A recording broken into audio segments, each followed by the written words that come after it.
This is Tashira Ayers here with 900 AM WURD. Thank you so much for joining us this fine evening. And I have the privilege and opportunity to talk to this evening Mr. Roland Martin, the host and managing editor of Washington Watch with Roland Martin. He's also the CNN contributor and senior analyst for the Tom Joyner Morning Show. Roland Martin joins us by way of telephone. Thank you so much for taking out the time this evening. How are you? Doing great. Glad to be here. Good. Thank you. Roland, of course, we all know we're talking right now about an issue that is sweeping the nation, concerning the nation, and that is the brutal killing of teenager Trayvon Martin. And you have been an advocate and one of the first journalists to bring national attention to the case. What struck you as different about this tragedy and so different so early?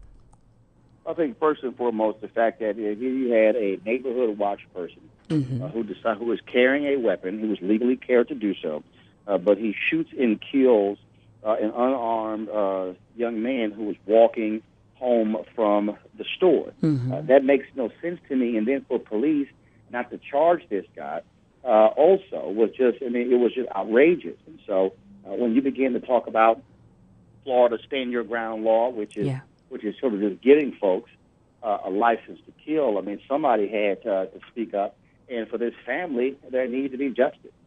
They need to be sure that they were, being able, in terms of not being denied an opportunity when so much was, frankly, given over to Zimmerman. That's the problem. It is a problem. Do you think that they will look again at the stand your ground law because of this situation? Well, actually, the sponsor of the bill has already said that he believes that they need to make some modifications to the bill. So, yeah, I think that is going to happen. You also have folks there in Florida who want them to actually repeal that bill. There has been a dramatic increase in justifiable homicides in the state of Florida since 2005, ever since that bill was passed. And many believe that that is a result of this being a bad law. Prosecutors have also been very critical of the bill as well. And so I do believe you're going to see a much more vigorous discussion in Florida as well as in other states with regards to stand your ground laws. Now, the president spoke out about the situation, and we all know that we're in the midst of going into another presidential election. Do you think this will affect his campaign any because he spoke out about Trayvon Martin? Well, obviously, critics of the president are looking to find anything to criticize him about, but I don't think so. I believe this election is still going to come down to a number of factors, but most importantly, it's going to be the economy. So to me, that's still going to be the driving force of this campaign.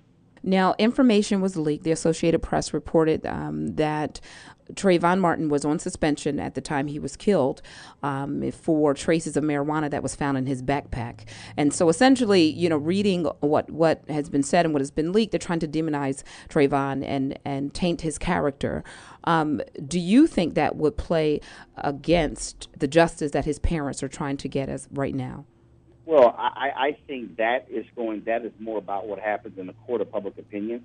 What people have to understand is being suspended or not is irrelevant, because the most important thing that we have to confront is what took place on the night of February 26th, not what took place when he was suspended at school. Sure. And so, obviously, you have folks with their own position on this, and they're going to take that particular position.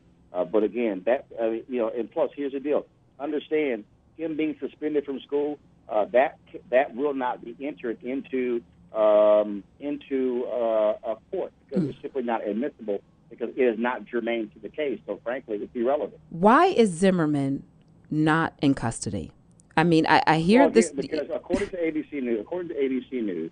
The decision was made, according to the lead investigator, apparently wanted to pursue manslaughter charges, but that was decided not to be the case according to the prosecution.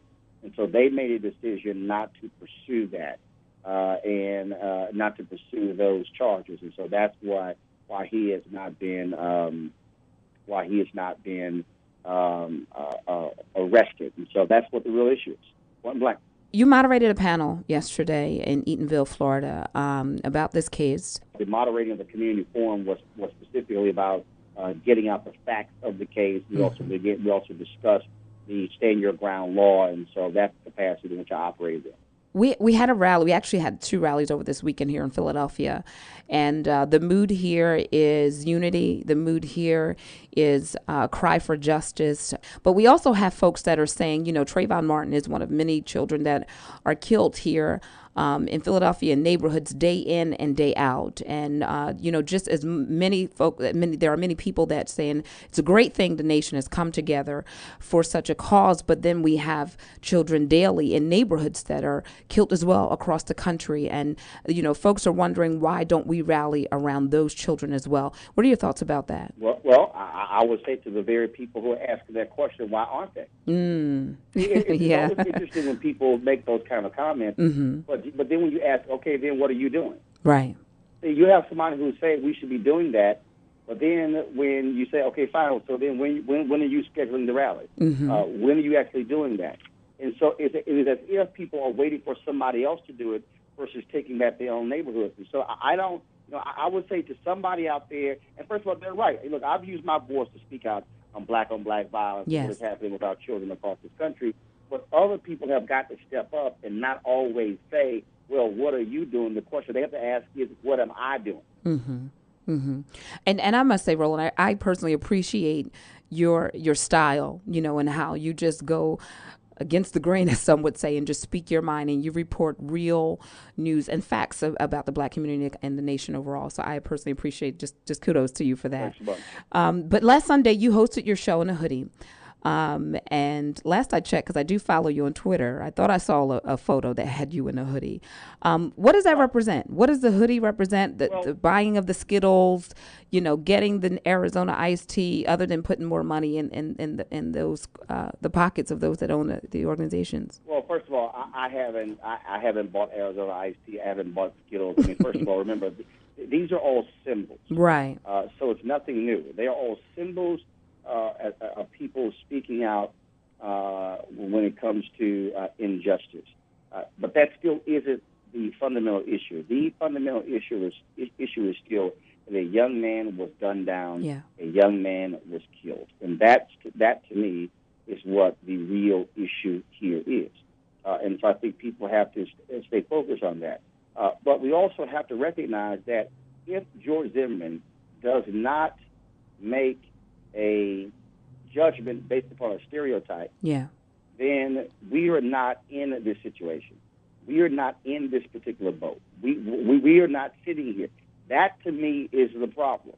Is when he makes a judgment saying that Trayvon Martin was suspicious. Why was he suspicious? Right.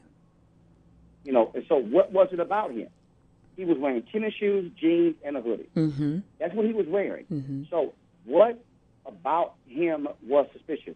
You didn't recognize him? Well, guess what?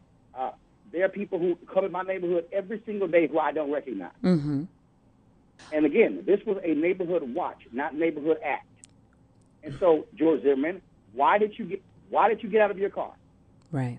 He was driving his SUV? So the question is, when did he get out of his car, and was he pursuing Trayvon Martin? If he got out of his car and on foot was pursuing Trayvon Martin had the right to defend himself, actually, according to the very same law, the very same stand your ground law. How about that? Roland, in closing, what happens next? I'm looking and I'm thinking, what if Zimmerman does not get charged? He serves no jail time for this crime. What does the Black community do next? First of all, we're not even there yet. First of all, the grand jury is going to be impaneled on April 10th. I do believe the special prosecutors made that clear. They're going to be interviewing witnesses. I do believe that the grand jury is going to issue down an indictment. Okay. And it is going to then go to jury. Okay. There are several legal avenues. First and foremost, there's the state prosecution. If it goes to jury, if he is found not guilty, he still faces the potential of a federal civil rights violation or hate crimes prosecution. If that doesn't happen, he still faces a civil lawsuit from the family as well. And so we are a long way off from all of this, and so that's what the issue is. Roland, thank you so much for taking out time to speak with us. We'll be following the situation closely here in Philadelphia. Thank you so much. All right, take care. Roland Martin, host of Washington Watch, airs Sundays at 11 a.m. Eastern and Pacific time on TV One. This is Tashira, airs 900 a.m. WURD. Sit tight. We'll be right back.